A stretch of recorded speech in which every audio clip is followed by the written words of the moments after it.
Dari pembacaan kita di minggu ini kepada kita juga Sinode memberikan tema untuk kita merenungkan pada minggu ini yang berbunyi belas kasih Allah. Tema kita belas kasih Allah. Bapak Ibu Saudara jemaat yang Tuhan kasihi, kitab Mika sudah cukup jelas bagi kita dan menunjukkan siapa penulis kitab ini, dari mana ia berasal, dan pada zaman apa dia melayani.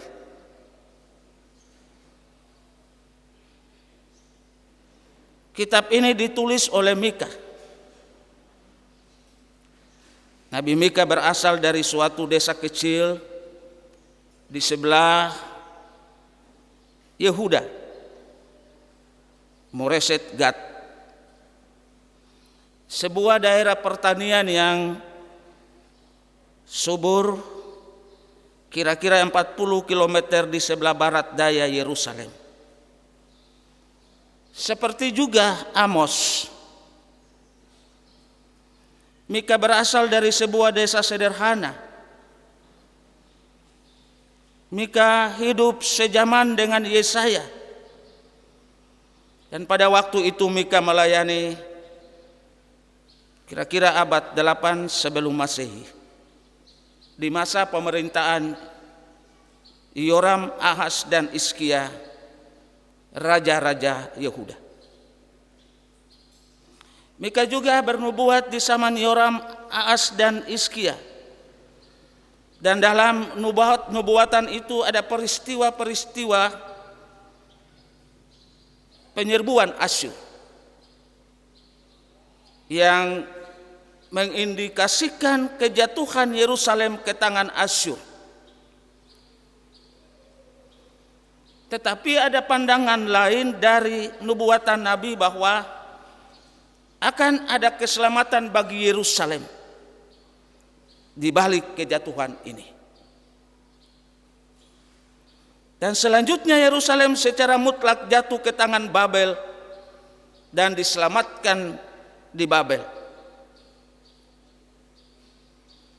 Nah, nubuatan tersebut secara abstrak tidak menyebutkan nama musuhnya. Karena memang nubuatan ini menekankan tentang keselamatan umat Allah dari musuh manapun. Nah, konsep keselamatan dalam nubuat Mika ini berdasarkan kesetiaan Allah dalam perjanjian Abraham. Mika melayani selama masa krisis yang terjadi di kerajaan Asyur. Dan Mika menyaksikan peristiwa-peristiwa yang mendatangkan kehancuran dan pembuangan dari kerajaan utara Israel. Masa itu merupakan masa yang penuh dengan ketakutan, masa yang penuh dengan kekhawatiran di antara bangsa-bangsa kecil di bagian barat. Nah, dalam kondisi krisis yang dialami oleh bangsa itu, maka Mika tampil di sana untuk menubuatkan tentang belas kasihan Allah kepada umatnya. Bagaimana supaya umat mengalami belas kasihan Allah? Bapak Ibu Saudara, mari kita lihat teks pembacaan kita hari ini.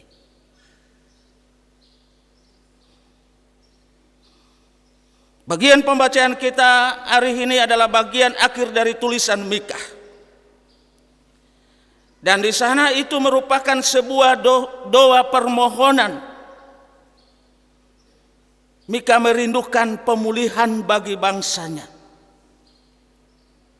Permohonan ini juga sebagai kritik Mika terhadap para pemimpin yang tidak menerapkan keadilan dan kesejahteraan bagi bangsa yang dipimpinnya. Kalau kita membaca dari pasal 7 ayat 1 sampai dengan ayat 13, Di sana kita akan menemukan kekecaman yang dihadapi oleh bangsa Israel akibat hukuman dari Allah dengan menggunakan bangsa-bangsa lain dalam hidup mereka. Di sana kita akan melihat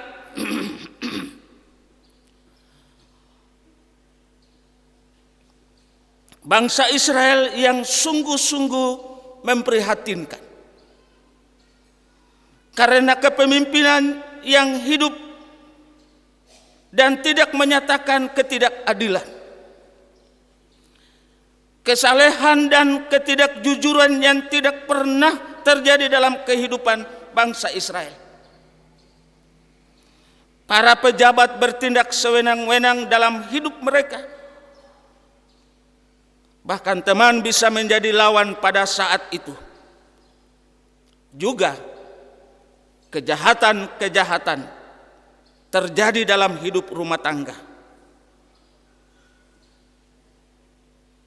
di mana di tengah-tengah rumah tangga tidak saling menghargai satu dengan yang lain, sehingga kehidupan rumah tangga berada dalam tekanan dan titik kehancuran di tengah-tengah hidup mereka. Maka sebagai seorang nabi, Mika tidak berbuat apa-apa lagi,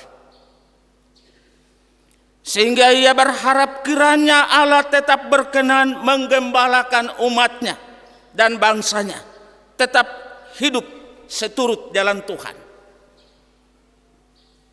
Bagaimana harapan Mika untuk menggembalakan umatnya? Kita lihat dalam teks kita ayat 14 sampai dengan 17. Karena itu sangat jelas dikatakan Mika berdoa kepada Tuhan untuk menghadapi pergumulan itu dengan waspada.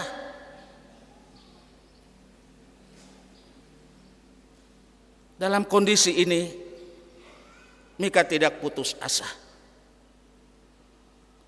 Tetapi dalam situasi ini ia mengarahkan mata hatinya kepada Tuhan dan ia berdoa kepada Tuhan. Ia mengarahkan hatinya kepada Tuhan agar Tuhan setia melindungi akan bangsa Israel.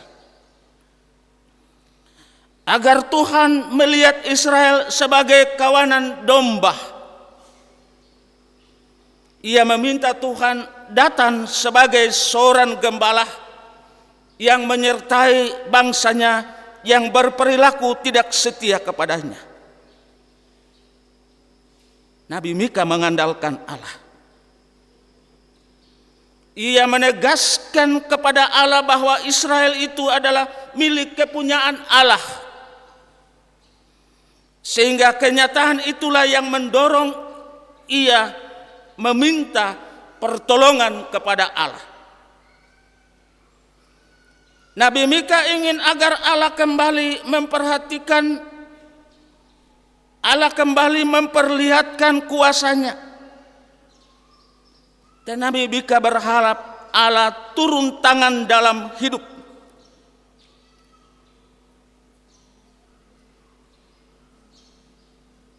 Supaya mereka dibebaskan dari segala hal yang terus memporak-porandakan kehidupan mereka.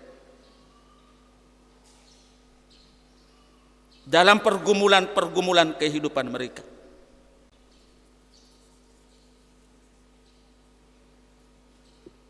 Mika mengimani akan keajaiban-keajaiban Tuhan.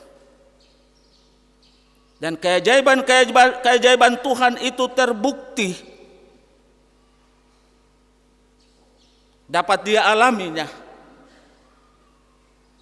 Sebagaimana teks kita ayat 18 sampai dengan ayat yang ke-10, 20. Ayat 18 dia bilang, siapakah Allah seperti engkau yang mengampuni dosa dan yang memaafkan pelanggaran dari sisa-sisa miliknya sendiri, yang tidak bertahan dalam murkanya untuk seterusnya, melainkan berkenan kepada kasih setia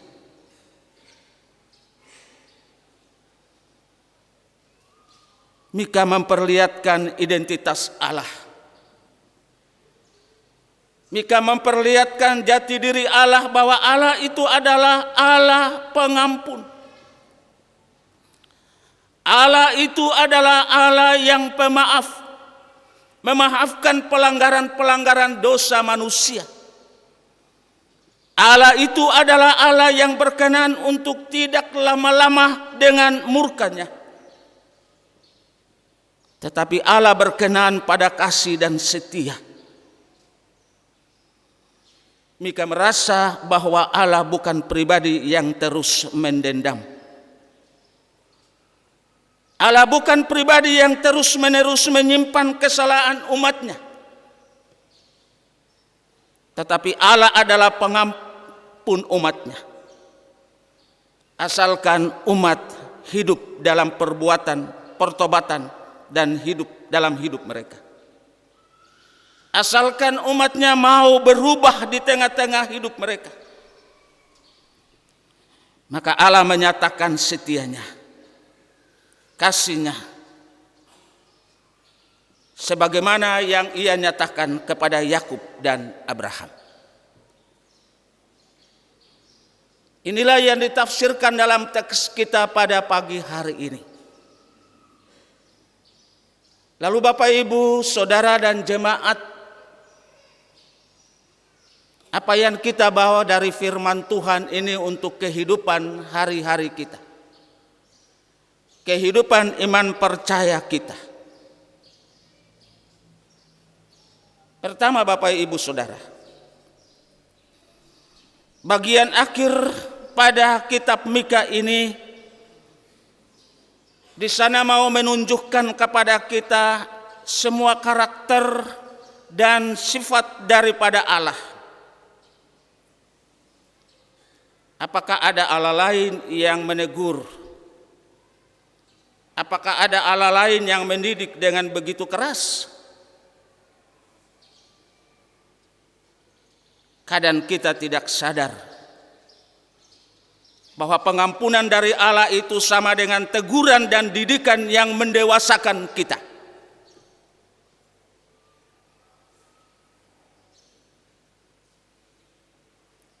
Ketika Ia mengampuni,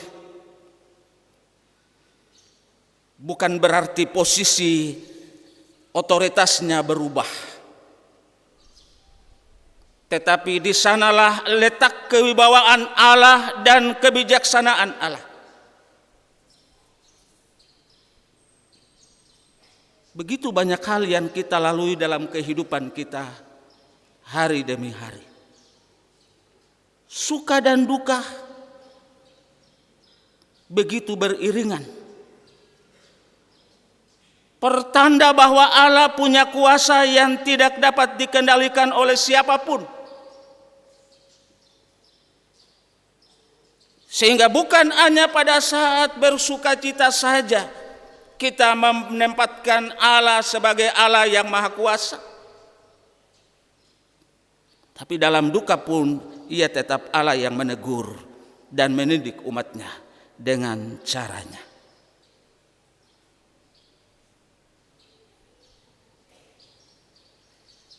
Firman Tuhan hari ini juga memberi kepada kita teguran,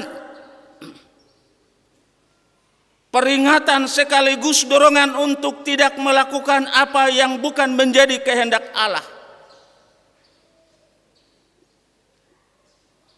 Maka manusia semestinya selalu berjuang untuk tidak menyakiti dan mendukakan Allah.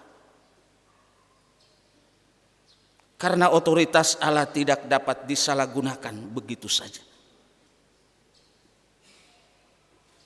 Ia adalah Allah yang penuh wibawa dan tidak dapat dibandingkan oleh siapapun dan apapun.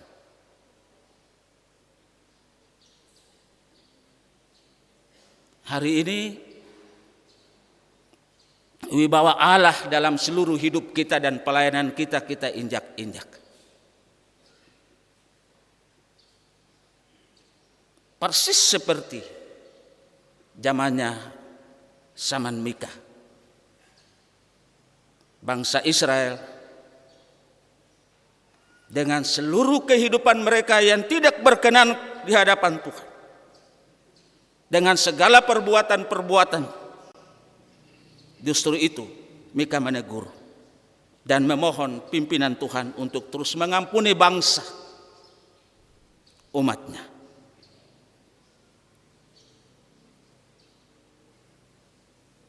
Hal yang kedua dalam perenungan kita hari ini, Bapak Ibu, firman Tuhan hari ini mendorong kita untuk tidak putus asa. Firman Tuhan juga hari ini mendorong kita untuk tidak kecewa menghadapi situasi seperti apapun yang kita hadapi. Mungkin kita juga menghadapi situasi seperti Nabi Mika. Mungkin di tengah-tengah keluarga kita menghadapi situasi seperti Israel. Jika kita putus asa karena ketidakadilan, karena kesewenang-wenangan orang, karena perkataan orang yang suka memutarbalikkan keadaan, karena tekanan-tekanan hidup ekonomi yang kita alami, maka dengan mudah kita akan menyimpan dari Tuhan dan kita tidak akan taat pada firman-Nya.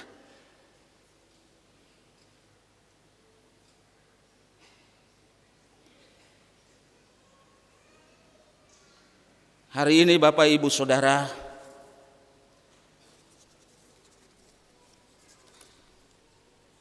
(65) saudara dan saudari kita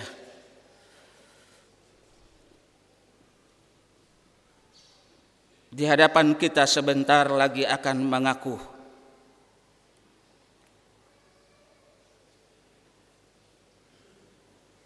percaya kepada Tuhan. Mereka akan mengaku menjadi anggota SIDI Gereja Kristen Injili di tanah Papua. Mereka akan mengaku mengiringi Yesus sepanjang kehidupan.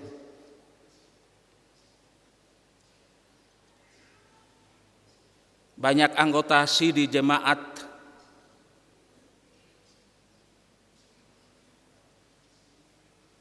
di mana-mana datang mengaku Yesus dan mengiringi Yesus. Setelah itu menyimpan dari firman Tuhan. Setelah itu tidak akan taat kepada firman-Nya. Dia lebih mengandalkan kemampuannya, tidak berserah kepada Allah sepenuhnya dalam kehidupannya. Jadi sesuatu yang kita buat itu biasa-biasa saja.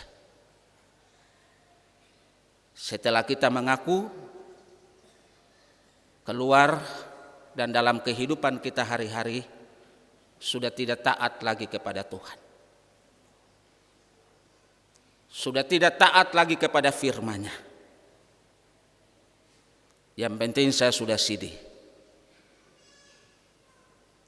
Supaya saya nikah, supaya saya punya anak-anak baptis, supaya saya ikut perjamuan, cukup di situ. Tapi bagaimana menghayati sebagai seorang anggota SIDI jemaat dalam tanggung jawab kepada Tuhan hari-hari hidup kita? Karena itu ketika hari ini di dalam pengakuan-pengakuan dan janji-janji yang hari ini diucapkan oleh saudara dan saudari akan menyertai langkah hidupmu. Percaya kepada Tuhan, mengandalkan Tuhan, taat kepada Tuhan, taat kepada perintah dan firman-Nya. Itulah orang-orang percaya.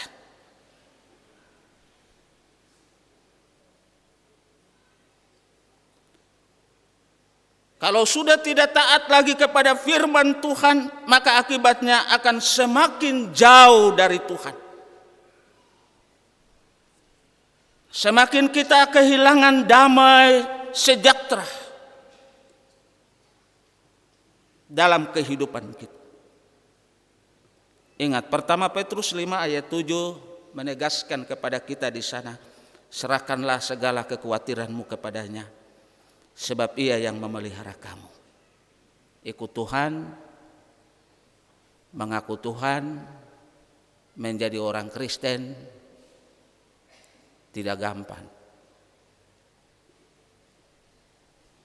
Kalau ikut hal-hal dunia ini gampang, tapi ikut Tuhan itu sulit. Meninggalkan segala kehidupan dunia ini dan memikul salib dengan sejuta harapan. Harapan itu akan terjadi dalam kehidupanmu ketika bertahan mengikuti Yesus sampai akhir hidupmu.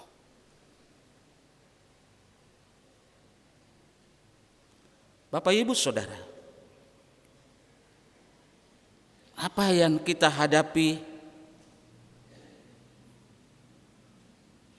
akan menjadi masalah yang menakutkan, akan menjadi beban berat dalam kehidupan kita jika kita tidak datang meminta pertolongan dalam hidup kita kepada Tuhan. Masalahnya bukan Tuhan tidak menolong kita,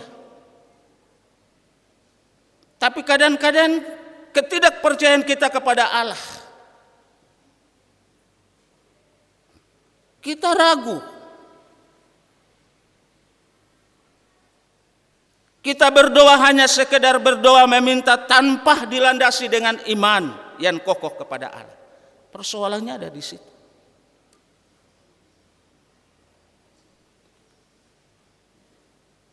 Karena itu hari ini firman Tuhan mengajak kita, kalau percaya kepada Tuhan, mari tidak ragu, berdoa, letakkan segala hal kepada Tuhan.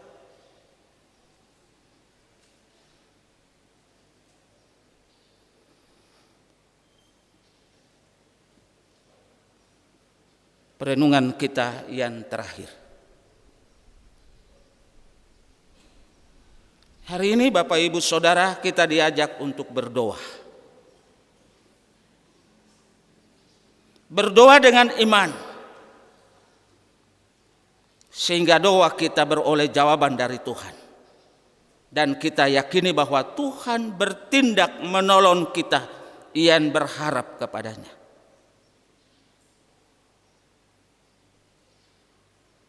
Hari ini mari kita mengakui bahwa Tuhan itu Allah yang berkuasa. Doa dari Mika bukan untuk memohon belas kasihan Tuhan, tetapi doa dari Mika untuk mendorong umat untuk hidup dalam pertobatan kepada Allah.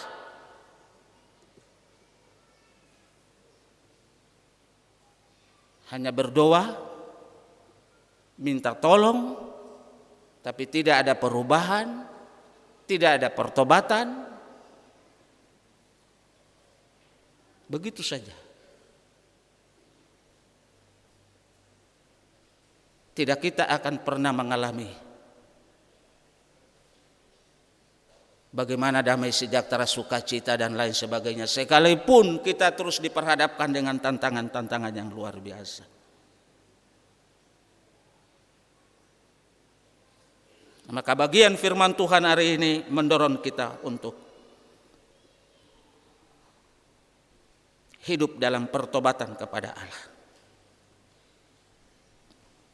Sehingga sebagai umat Allah,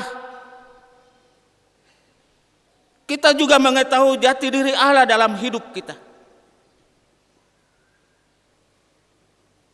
Kalau jati diri dalam Allah dalam hidup kita, maka kita semua pasti akan mengubah hidup kita dengan berpengharapan seperti pengharapan Mika, bahwa Tuhan hidup, bahwa dengan Tuhan hidup adalah harapan yang tiada habis-habisnya. Dan bersama Tuhan kita akan mengakhiri hidup ini dengan harapan. Keselamatan yang dijanjikan Tuhan bagi kita menjadi bagian kehidupan kita. Tuhan memberkati kita dengan firman-Nya. Amin.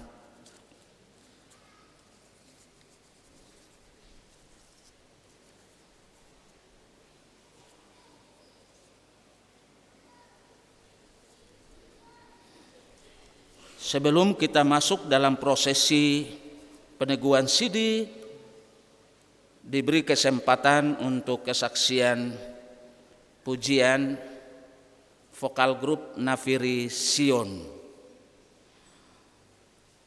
Lalu akan diikuti oleh vokal grup Yoleo Family Pria.